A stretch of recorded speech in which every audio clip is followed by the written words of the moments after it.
कुछ देर तक खामोशी है, फिर कानों में शोर आएगा। तुम्हारा तो सिर्फ वक्त है, हमारा दौर आएगा। ये तो वक्त ही है। मैं आपको जो ये बता रहा हूं,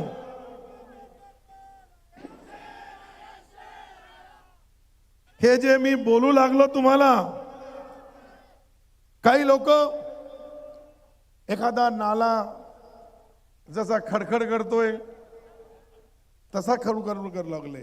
अरे आम्ही इथे बसलेले सर्व समंदर आहे, यांना हलवणं कोई एखाद्या तात्पुरत्या डेली विजेसच्या माणसाचं काम नाही आहे। राजकारणी सर्व असतात। राजकारणामध्ये प्रत्येक माणूस आपल्या जागेवर राजकारण करतोय।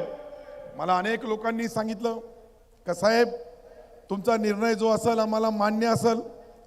माझा निर्णय तोच आहे, आज भी आहे का जोपर्यंत सन्माननीय एकनाथ शिंदे साहेबाचा विश्वास माझ्यावर आहे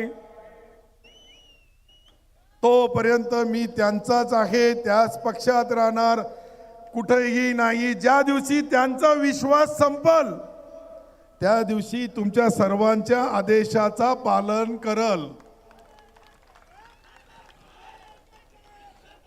अजून मुख्यमंत्री देवेंद्रजीचा विश्वास माझ्यावर आहे, अजितदादांचा आहे।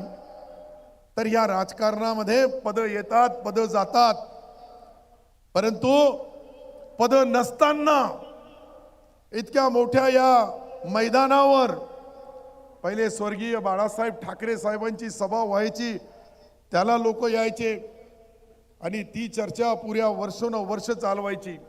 आज काही नाहीये, मी एक साधा कार्यकर्ता आहे, पण ह्या पुऱ्या ग्राउंड मध्ये 4 वाजेपासून जे हे कार्यकर्ते आलेले आहे, हे कार्यकर्त्याची उपकाराची परतफेड प्रत्येकाला प्रत्यक्ष अप्रत्यक्ष मदत करण्यासाठी मी कुठेही कमी पडणार नाही।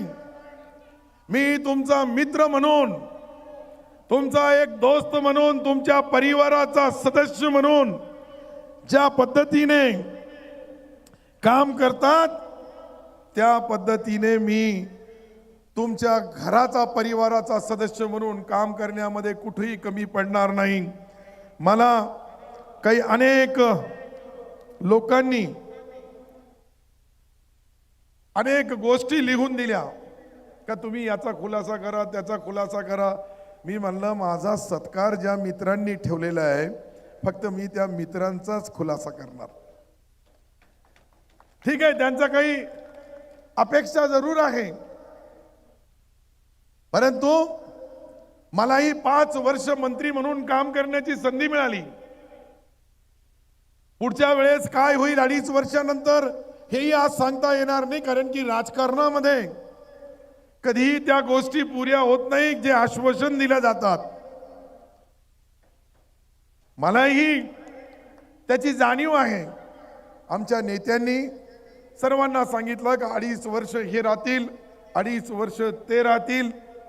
आता 2.5 वर्ष तुम्हालाही थांबावं लागेल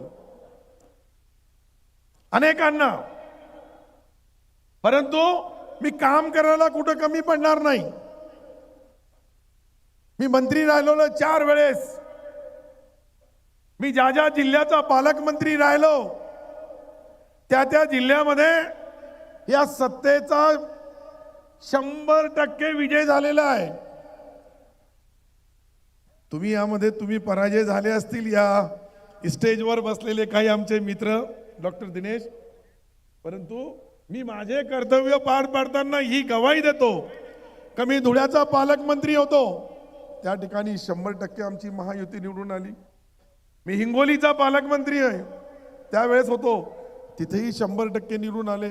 आणि संभाजीनगर औरंगाबादचा पहिला पालकमंत्रीचा सन्मान मला मिळाला, तिथेही 100% आले।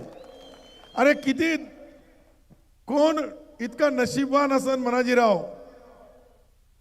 का मी पहिला पालकमंत्री, हा जिल्ह्याची स्थापना झाल्यानंतर मी पहिला पालकमंत्री आहे का आता अनेक पालकमंत्री बनतील, मंत्री बनतील, परंतु पहिला जसं मी शेवटचा सरपंच आणि पहिला नगराध्यक्ष झालो सिल्लोडचा, तर कधी माजी नगराध्यक्ष बोलतच नाही मला, पहिला नगराध्यक्ष.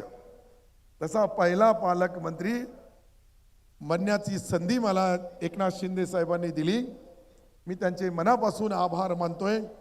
काम करण्यामध्ये आपण राजकारण करतोय, मला माहिती आहे अनेक हजारो लोक माझ्या सत्कारासाठी आलेले आहेत. मी शेवटच्या माणसाचा सत्कार घेतल्याशिवाय इथून जाणार नाही. हे मी जाणून बुजून तुम्हाला यासाठी बोलू लागलो. काही लोकांना म्हणतील का फक्त स्टेजवरचेच लोकांचे सत्कार घेणार का, आमचा काही आहे का नाही आहे, तर तुमचाच सर्व आहे. कारण की या स्टेजवर पाठवणारे तुम्ही आहे. हे जे सामान्य कार्यकर्ता असतात हे नेता तयार करतात. नेता काही